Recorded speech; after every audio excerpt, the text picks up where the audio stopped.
you tell me more about why today is extra tough? I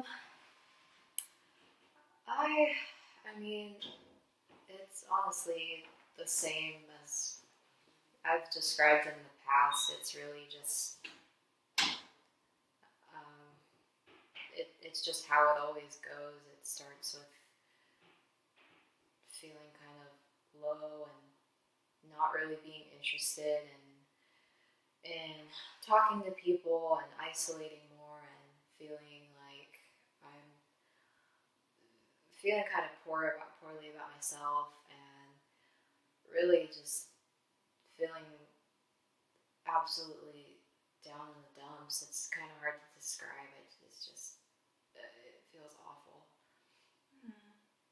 So I'm hearing that you feel like isolating, you're having perhaps some negative self-talk, and you're feeling just really, really sad today. Was there any specific event that triggered that feeling? No, not particularly. I can't really point to it, and I kind of tried what you said last time and tried to, pinpoint like what could be leading me to feel this way, and honestly, it just comes, and I don't know what it is. Okay. What was the situation that you tried using what we were practicing on last time with trying to figure out what was causing you to feel that way? What was the situation at that time? So I had gotten home from work and I had had a pretty successful day. I felt like I was pretty productive and had worked pretty hard, but near the end of my shift, around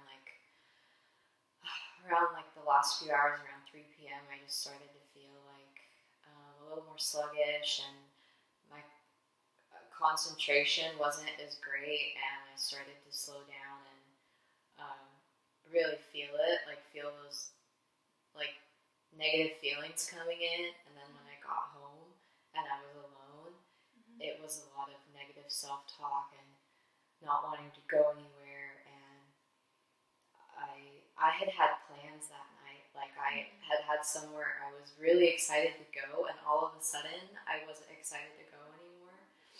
And so I tried to use our exercise and what we did last time, and I wanted to get myself in high spirits again so I could be excited about the plans that I had with my family. And I think that it helped. I went, so I did go. I mean, my family knows my history, so they know that I was out of sorts when I got there, but it was good to have their support, and I'm glad I got myself there. But yeah, so I think it helped. How did you manage to get out of the house and go? That's amazing. I think I just knew, I told myself,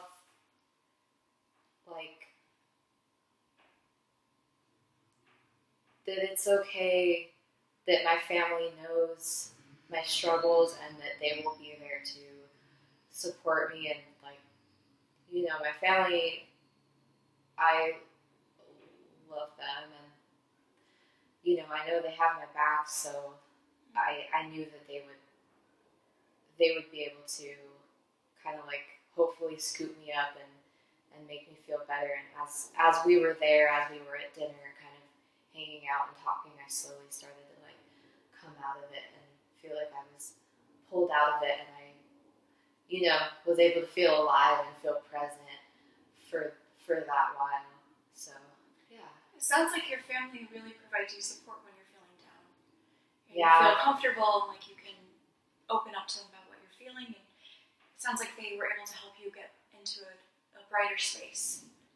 Yeah. Does that sound right? They've definitely played that role for me many times in my life before, so I knew if I could just get myself there, that it would be better than being at home and definitely being alone. And it would just be worse if I was alone. So, yeah, getting myself there was a good thing, and they That's are a good amazing. support. I'm so proud of you for going and getting out of the house. I know that you've experienced challenges with that in the past, so great job actually going when you didn't want to.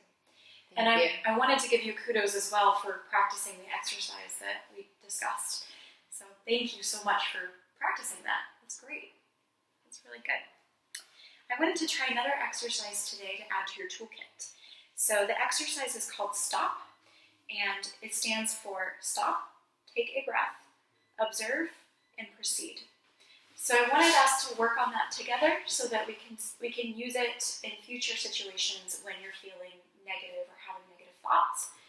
So in the experience you just described about feeling depressed and not wanting to leave the house and having negative self-thoughts, how could you use stop? What would stop look like in that type of situation? And I'll remind you what the letters mean. So stop, take a breath, observe, and proceed. How could you apply that to your situation that you were just describing? So stop, take a breath, observe, and proceed. What does observe look like exactly? Like what am I observing exactly? Yeah, so you'll observe your feelings and your emotions that you're experiencing. Mm-hmm. So after you've taken a breath, that's your mindfulness piece, you'll observe, okay, I'm having these negative thoughts and I'm also feeling quite depressed. And just recognize what might be causing that. And that's observing what you're experiencing and how it's affecting you. And then once you've accepted what you're experiencing, proceeding in a calmer, healthier space. Yeah. Okay. So stop. So I guess I'll try to apply it to something I normally experience. So usually I feel like my experience and issues come when I'm alone, or usually in the evening. It's really weird. It's usually nearing the end of the day. So I think, stop. It sounds like that step is just in and of itself, just kind of like recognize that I'm maybe spiraling downward or going and sinking into some negative feeling. So just, okay, stop myself right there. And then, what was the second one? Take a breath. Take a breath. So, I'll physically just kind of like when it happened, the time I told you, before dinner with my family, I was at work. It was around 3 p.m. So I would just kind of stop at my desk and I would take a breath and observe what's going on. And what was going on at the time was I couldn't concentrate on my work as well. I kind of start to feel like fogginess in my brain, if that makes sense. Like I feel like sluggish, and it almost feels like a cloud in my head, and it's just I'm not as focused on my work. I feel like something is bombarding my brain, and it feels like heavy emotions. So I would just kind of maybe sit in my feelings and maybe write down what I'm feeling, maybe like whatever it is, because it's kind of hard to define. It's more just feeling based, so maybe like despair, or maybe it feels like emptiness, or sometimes it feels like helplessness, like, oh, I just want to get out of this, I don't know what this is, so helplessness, lack of hope, and I would just write it down to observe. That would be like, I like to write things down, so I would write down like what it is I'm feeling, and then proceed with I don't know, that I think that's why I'm here. That's kind of the hard part for me. Like, I don't really know how to proceed like in the case with my family, it was them because they're my anchor. So I kind of used them as a reason to like, if I could just get myself there, I'd be with people who love me. So, proceed for me in that situation looked like just get your feet up, get moving, get in the car, and get to a space where you can have support. Exactly. Well done.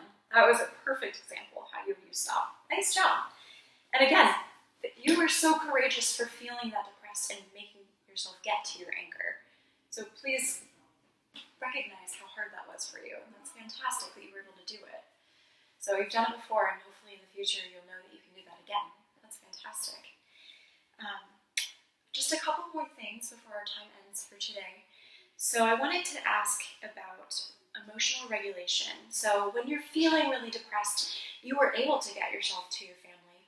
But when your family isn't an option or you don't have plans already, what do you typically do when you feel depressed and hopeless, like you described? Usually I just kind of, if I'm alone, it's really hard to pull myself out of those feelings. I normally just get in bed and just kind of like, it just feels like self-loathing. I just kind of like curl up to feel secure. I think my bed kind of makes me feel secure, so I just stay there the rest of the evening. And I've like gotten up to get drinks of water or go to the restroom, but usually I just stay in bed all night and I start crying and just kind of, I could lay there for hours. So Okay. Well, let's try something different. Let's try doing the opposite of what you would usually do. So when you're in bed because it feels good, it feels safe, what would the opposite of that look like? The opposite looks like to me movement. So getting up, maybe going for a walk, making myself a meal, doing a hobby that I love or something like that. That's great. Those are all awesome options. So instead of being in bed, do the opposite. And what is a hobby you really enjoy? I really like to paint. I've always loved painting, and it makes me happy. So Could that be an option instead of staying in bed? Yeah, absolutely. I would love for that to be an option. Hopefully I can get myself to do it, but yeah. So in the future, just remind yourself to do the opposite. And what is the opposite of staying in bed? Oh, painting, right? Right. So there's a tool to add to your toolbox. Do the opposite. You learned about stop. I just wanted to finish up by giving you a little bit of homework as usual. So we have your DBT book here, and I wanted us to practice on identifying emotions. Mm-hmm. So the exercise that I'm hoping you can work on before our next session is right here. And you were describing a few minutes ago about having a hard time recognizing exactly how you were feeling. Mm-hmm. So this might help you be able to put a name to it. So perhaps while you're using stop and observing, you can do this exercise. Observe, go down the list, circle. Which emotions seem to match how I'm feeling currently? And that'll help you become more mindful about what you're experiencing. That sounds like a great idea, especially since I like to write things down. Mm. This is a pretty extensive list of adjective or emotions, so yeah, I think I can do that. Okay.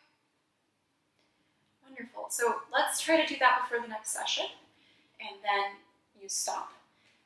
Practice doing the opposite. So it sounds like you were able to get yourself to go get out of bed and go to your family's event last time. Mm-hmm. So you're able to do it. Now you have some additional tools to help you do it again. So awesome. I'm really proud of you, Sarah. I think you're making good progress. Thank you. Thank you so much.